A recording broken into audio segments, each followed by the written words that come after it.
The Lorax is poo-poo. For several years now, the movie-going community has absolutely loathed this movie, so really there's no reason for me to talk about it further, but I really wanted to because of the history I have with this movie. Okay, get ready for this. The Lorax used to be my favorite movie ever. Yes, I know this is pretty much blasphemy, but I don't care. I was 4 and it had pop songs, okay? It was cool. But now, this movie is definitely trash. Oh my god! And then we have Wall-E, which I ironically did not like as a kid. It was so damn quiet and there wasn't even a plot for half of it, so I thought it was pretty boring. I had no brain cells and was a very stupid child. This movie is amazing. From the insane visuals to the rich, compelling story, this movie takes the relatively child-oriented movies previous of Pixar to a level of grandeur and depth that most supposed art house movies couldn't even dream of. But for now, let's just focus on one thing. The environmental message. One portrays it in a majestic and thought-provoking way, and the other one makes you contemplate all choices you've made in your life and scream at a wall. Anyway, let's start with the Lorax. Now, everyone knows that greenhouse gases are bad, and yada yada yada, so normally it's pretty easy to use the message of saving the environment to get people on board with the movie. But the Lorax somehow fails this so hard, being a movie that left me sitting in my seat with my head in my hands where I genuinely felt nothing. Not angry, not sad, not happy, but nothing. Like a phloem tube.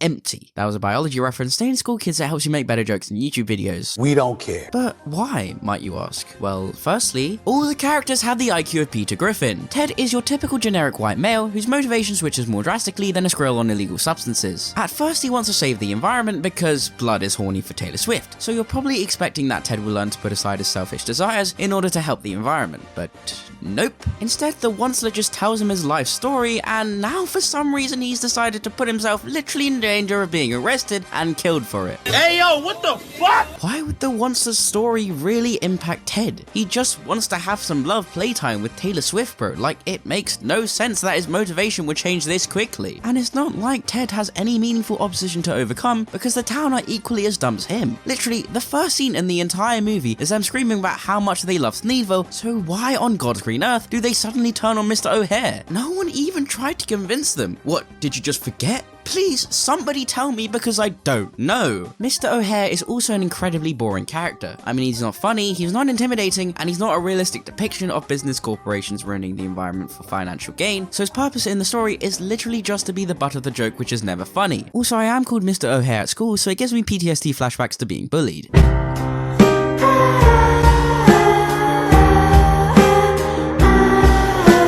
But out of every character in this brain-dead town, the Onceler is the worst, by far. In the original, the point of the Onceler was that he could be anyone, so we have to be careful of all sorts of people because anyone is able to exploit the environment. It's a harrowing message about the dangers that greed and capitalism can have in coercing any random person into committing acts of destruction against the environment. But this movie fumbles the bag once again because the Onceler was manipulated by his family into burning down the whole forest. And you know, I get this goes against the original book, but it is possible to tweak aspects of the novel to service a new adaptation better. But the family's role in the Onceler story is inputted in such a clunky way. Like, at the start of the movie, it's established that the Onceler is a disappointment to his family and friends, and everyone hates him because he is a loser. Maybe you could make that his motivation to burn down the forest because he needs to prove he's better than they thought by getting as rich as possible. You know, that would be actually decently interesting. But for some reason, as soon as the Onceler gets the need to blow up, he invites his family. My guy, did you just forget how they treated you like shite? Why are you inviting them to steal your money? How are you this stupid? What's even stupider though is why the Onceler decides to burn down the forest. All his mum has to say is, you know,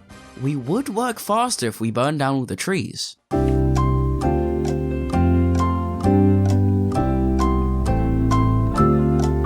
Okie dokie. Death to all of them. This gets even better, considering the fact that the Onceler and the Lorax were actually friends, and he loved all the animals in the forest, and yet all his mum has to say is 5 syllables, and he burns the whole thing down despite not having any motivation to do so. Oh my days, and this line really pissed me off. Well, maybe you're the reason the Lorax left that word there. Me? Why would he leave that for me? Because unless someone like you cares a whole awful lot, Nothing is going to get better. Bro, are you still this stupid? He literally told you that he only wants the tree to get a girl. How are you still this dense even after everything that's happened? What I'm trying to illustrate is that all the characters in this movie are just incredibly stupid on one note, so it doesn't give any weight to the story. Because they're so dumb, I don't buy or care about their supposed growth, therefore it makes me not really care about the environment either. Also, this movie has a dump truck full of filler. This is more of a problem with adapting any Dr. Seuss book because the point is, they're short. There just isn't enough content in it to fill up a whole movie. But I mean, you could have at least tried. Half of this movie is literally just filled with hilarious bear antics. Wow, Fat Bear is tired and eats food. Die. Or they fill it with such agonizingly boring chase sequences. Like, this gave me flashbacks to the Paul Blart movies, and that is not a good thing. Oh my days, the songs are also brain rot personified. Let it grow because we need to let the trees grow. What? No! Our sun flipping glows, so we suppose we should let it grow. Really? Glowing children is bad. How can you mess up a movie this badly, Illumination? And that's kind of my overarching argument for why this movie's message just stinks. The environmental message is presented in such a one-note and shockingly undeveloped way, so it just leaves you unsatisfied. It's even more depressing considering how powerful the book was, so it makes this movie even worse that it stomped on a masterpiece to create such a nonsensical and boring movie. And we have to talk about the marketing, don't we? Yes, gas-powered SUVs definitely aren't bad for the environment. Dumping diapers into the ocean is definitely Lorax approved. Non-renewable materials being dumped into pots is flippin' mint, mate. What do you mean? Okay, now let's bury this movie in a grave to talk about it never again. Animated atrocities need to be axed to death and put away. WALL-E, however, is the perfect example of how to make an environmental message that is so powerful, making the Lorax look even worse if that was possible. So for one, the characters actually feel real. WALL-E and Eve have really compelling character arcs, and I like how their romance isn't the focus of the story. Their journeys aren't as important really, because at the core, this is a story about showing the worth and need to save the environment, so the characters, story, and cinematography reflect this. I mean, look at the first 30 minutes of the movie. A dead silence lingers through it, and all we do is follow around a character that watches TV and collects trash. The story and character are very simple, so there's nothing you can focus on apart from the atmosphere and the state of the earth, engrossing us in this barren wasteland. But it's not like it just skimps WALL-E and Eve's development. There are lots of compelling scenes of them learning to enjoy each other's company, especially with WALL-E caring for Eve in the Earth segment, so the payoff of their relationship feels really earned. Ironic that a movie about robots has more realistic characters than the Lorax. And this extends to the humans as well. The captain is an obvious example. He's someone that could have easily been really annoying because he's fat. They could have easily made him the butt of every joke and gave him a really bad character arc, but no.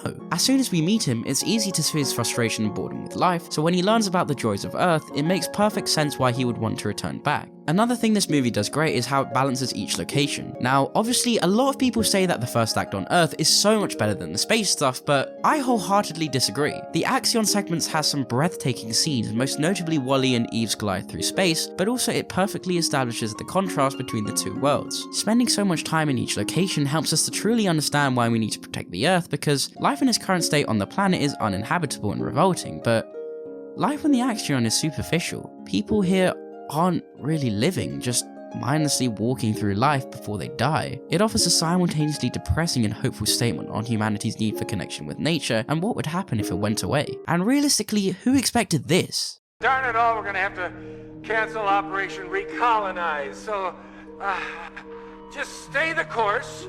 Rather than try and fix this problem, it'll just be easier for everyone to remain in space. Disney.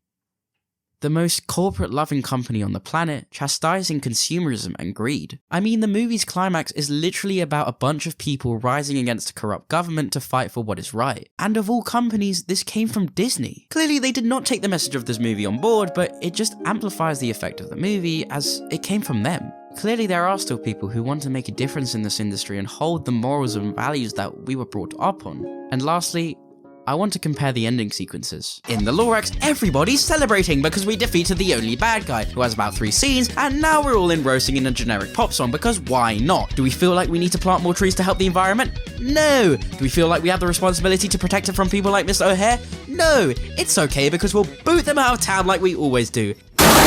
Yay! Cake for everyone! But WALL-E ends like this.